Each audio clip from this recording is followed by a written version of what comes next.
Pesakitan di luar pengadilan itu adalah lehernya diikat tali, sehingga langkah-langkah politiknya Ridwan Kamil terkunci semua dan tidak bisa apa-apa lagi karena leher sudah diikat tali.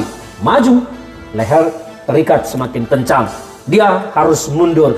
Dan ini menjadi pertanyaan besar bagi kita sebetulnya, keseriusan KPK ini sejauh mana untuk memberantas korupsi di negara ini. Karena banyak sekali perkara-perkara pidana korupsi yang justru diabaikan oleh KPK, tetapi loncat sana loncat sini, tidak jelas juntrungannya KPK ini. Kasus Paman Birin tidak jelas, kasus petrol zaman dulu tidak jelas, kasus Alkes masa Covid tidak jelas.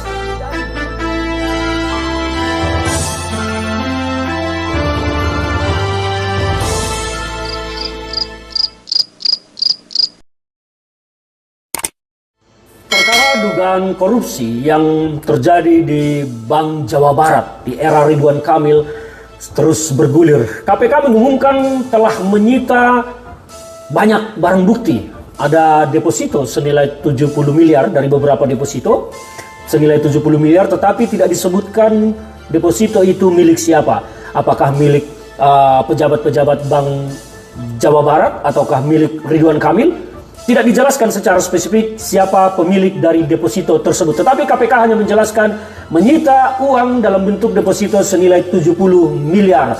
Selain deposito 70 miliar, KPK juga menyita beberapa kendaraan seperti roda 2 dan roda 4, tetapi tidak dijelaskan roda 2 dan roda 4 itu milik siapa yang disita. Apakah milik Ridwan Kamil, milik pejabat Bank BJB? Tidak dijelaskan secara spesifik oleh pihak KPK.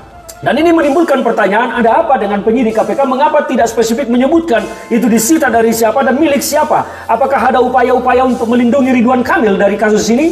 Kita juga tidak tahu. Dan sampai sekarang KPK telah menetapkan sekitar 5 orang tersangka, tetapi belum menetapkan Ridwan Kamil sebagai tersangka. Padahal kediaman Ridwan Kamil juga telah digeledah KPK.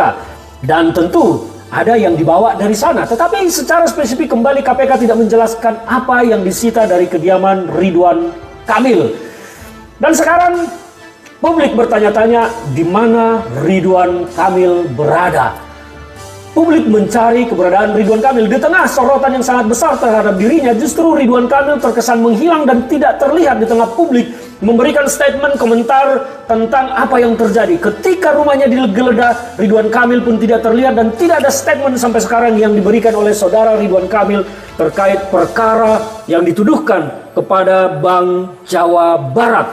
Karena pada masa itu Ridwan Kamil adalah gubernur Jawa Barat yang tentu erat kaitannya dengan BJB, karena BJB ini kan sahamnya adalah milik Pemda Jawa Barat. Nah, sekarang Ridwan Kamil di mana berada dan kenapa tidak keluar memberikan statement klarifikasi atau pembantahan terhadap apa yang terjadi? Apakah Ridwan Kamil mengakui bahwa memang telah terjadi korupsi di sana dan mengakui bahwa dirinya terlibat? Tidak juga, karena sampai sekarang Ridwan Kamil diam membisu, bahkan hilang seperti ditelan bumi. Tidak terlihat, tidak memberikan klarifikasi, tidak berkomentar. Yang biasanya aktif di media sosial, sekarang Ridwan Kamil raib seperti ditelan bumi. Kita tidak tahu ujungnya akan kemana. Kita juga tidak tahu bagaimana sekarang KPK ini arahnya, apakah menunggu pesan-pesan politik dari atas untuk tidak mengganggu Ridwan Kamil. Kita juga tidak jelas. Seharusnya kalau memang sudah melakukan penggeledahan di kediaman Ridwan Kamil, artinya apa? KPK telah menemukan bukti awal permulaan yang cukup untuk melakukan langkah berikutnya, itu penggeledahan di kediaman Ridwan Kamil. Mengapa sampai saat ini status Ridwan Kamil belum jelas di kasus ini? Bahkan kita belum mendengar KPK menyampaikan akan memanggil Ridwan Kamil hari A tanggal sekian jam sekian. Belum juga, tetapi semua masih misteri. Saya jadi khawatir jangan-jangan nanti Ridwan Kamil hanya akan dijadikan pesakitan di luar pengadilan. Pesakitan di luar pengadilan itu adalah lehernya diikat tali, sehingga langkah-langkah politiknya Ridwan Kamil terkunci semua dan tidak bisa apa-apa lagi karena leher sudah diikat tali. Maju, leher terikat semakin kencang. Dia harus mundur.